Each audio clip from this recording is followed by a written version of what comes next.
बिस्मिल्लाहिर्रहमानिर्रहीम, अस्सलाम वालेकुम। Welcome to my channel. आज मैं आप लोगों के साथ शेयर कर रही हूँ चिकन शामी कबाब बनाने की रेसिपी, जो बहुत ही क्विकली बन जाती है और बहुत ही डिलीशियस बनते हैं। ये रेशे वाली शामी कबाब है। इसको आप बगैर चॉपर और ग्राइंडर के इजीली घर पे बना सकते हैं। ये रेसिपी वीडियो अगर आपको अच्छी लगे तो थम्स अप ज़रूर दीजिएगा और चैनल को सब्सक्राइब करना मत भूलिएगा। तो चलिए आइए देखते हैं ये शामी कबाब कैसे बनते हैं। शामी कबाब बनाने के लिए हम प्रेशर कुकर का इस्तेमाल करेंगे, जिससे बहुत क्विकली बन जाएंगे। तो सबसे पहले यहाँ कुकर में हम डालेंगे चिकन। ये तकरीबन 1 kg चिकन है। मैंने बोन्स वाली चिकन ली है, आप चाहे तो बोनलेस भी इस्तेमाल कर सकते हैं। बाद में हम इसकी बोन्स निकाल लेंगे और आप इसको मटन या बीफ के साथ भी बना सकते हैं, ये आपकी अपनी चॉइस है। अब इसमें हम शामिल करेंगे 2 कप चने की दाल। चने की दाल को मैंने 1 रात पहले अच्छी तरह से वॉश करके भिगो दिया था। और 1 kg चिकन में हम 2 कप चने की दाल का इस्तेमाल करेंगे। अब इसमें चली जाएगी एक मीडियम साइज़ की स्लाइसिस में कटी हुई प्याज। 7 से 8 जवे लहसुन के शामिल कर देंगे। 1-1 इंच के 2 टुकड़े हम अदरक के शामिल कर देंगे इसमें। साथ ही इसमें चली जाएगी मोटी इलायची 3 अदद। गोल लाल मिर्चें शामिल कर देंगे इसमें 3 से 4 अदद। एक बड़ी स्टिक दालचीनी की शामिल कर देंगे इसमें। तेज़पात 1 पत्ता। लौंग चले जाएंगे इसमें 8 से 10 अदद। साथ ही इसमें हम कुछ दाने डाल देंगे काली मिर्चों के। सूखा धनिया साबुत चला जाएगा इसके अंदर 1 टेबल स्पून भर के।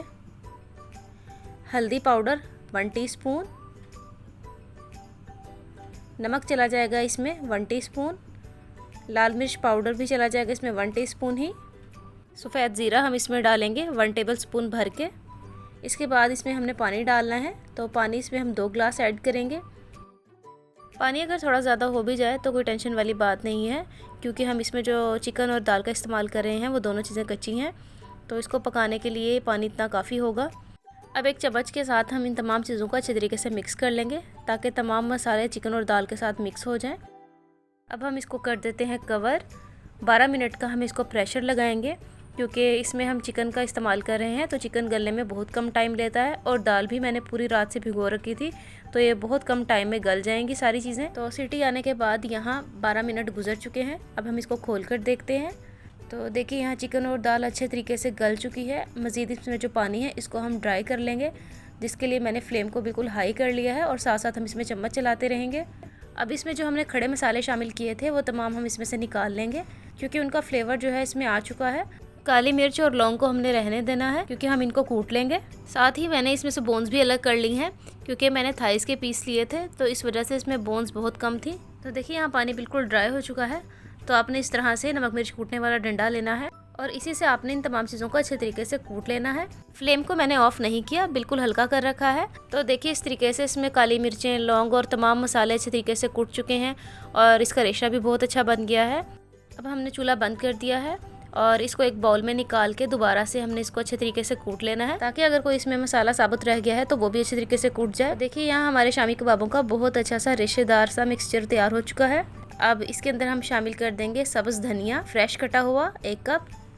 4 से 5 अदद बारीक चॉप की हुई सब्ज़ मिर्चें शामिल कर देंगे। और इसमें हम शामिल कर देंगे एक मीडियम साइज़ का अंडा। अंडा शामिल करने से बहुत सॉफ्ट और बहुत क्रिस्पी बनते हैं। तो अब इन तमाम चीज़ों को हम अच्छे तरीके से मिक्स कर लेंगे। अंडा शामिल करने से पहले आप इसमें नमक मिर्च चेक कर सकते हैं। अगर आपको कम लगे तो आप और ऐड कर सकते हैं इसमें। वैसे तो आपने इसको इतना कुक कर लेना है कि ये बिल्कुल हार्ड हो जाए, लेकिन अगर आपको लगे कि आपका ये मिक्सचर थोड़ा पतला है तो आप इसमें 2 से 3 चम्मच बेसन के भी भून के ऐड कर सकते हैं। इस मिक्सचर को हमने आधे घंटे के लिए फ्रिज में रख देना है, ताकि ये मज़ीद सेट हो जाए। अब हाथों को हम ऑयल के साथ ग्रीस कर लेंगे और इसके हम शामी कबाब बनाना शुरू करते हैं। बिल्कुल इस तरह से थोड़ा सा लेकर आपने इसको अच्छे तरीके से कबाब की शेप दे लेनी है। कुछ लोग इनको बनाने के लिए सांचे का इस्तेमाल करते हैं या शेपर का इस्तेमाल करते हैं, तो उसकी कोई ज़रूरत नहीं है। आप हाथों से भी बिल्कुल परफेक्ट शामी कबाब बना सकते हैं। तो देखिए यहाँ शामी कबाब बन चुका है एक बहुत ज़बरदस्त सा। तो इस तरह से हम तमाम मिक्सचर के शामी कबाब बनाकर तैयार कर लेंगे। अब यहाँ अगर आप चाहें तो आप इसको 1 से 2 माह के लिए आसानी से फ्रीज़ कर सकते हैं, और जब आपका दिल करे आप इसको इस्तेमाल करें। अब नेक्स्ट स्टेप में हम इन कबाबों को फ्राई करेंगे, जिसके लिए यहाँ एक पैन में मैंने लिया है 2 से 3 table spoon cooking oil. Oil जैसे ही गर्म हो जाएगा तो इसमें हम इन कबाबों को शामिल करेंगे। अच्छा, मैं इन कबाबों को अंडा लगा कर फ्राई कर रही हूँ। अगर आप चाहें तो आप इसको बगैर अंडे के भी फ्राई कर सकते हैं, क्योंकि इसके अंदर हमने अंडा ऐड किया था, तो वो भी बहुत परफेक्ट बन जाएंगे। तो ये आपकी अपनी मर्ज़ी है कि आप इसको अंडा लगा के फ्राई कर लें या बगैर अंडे के फ्राई कर लें। तो जैसे ही कबाब एक तरफ से थोड़ा पक जाएंगे तो हम इसकी साइड चेंज कर देंगे। कबाबों को हमने इतना फ्राई करना है कि एक अच्छा सा गोल्डन कलर आ जाए इस पर। तो देखिए यहाँ पे कबाब अच्छे तरीके से फ्राई हो चुके हैं और बहुत प्यारा सा गोल्डन कलर आ गया है इस पर। अब हम इसको निकाल लेंगे। आप इस रेसिपी को एक दफ़ा ज़रूर ट्राई करिएगा।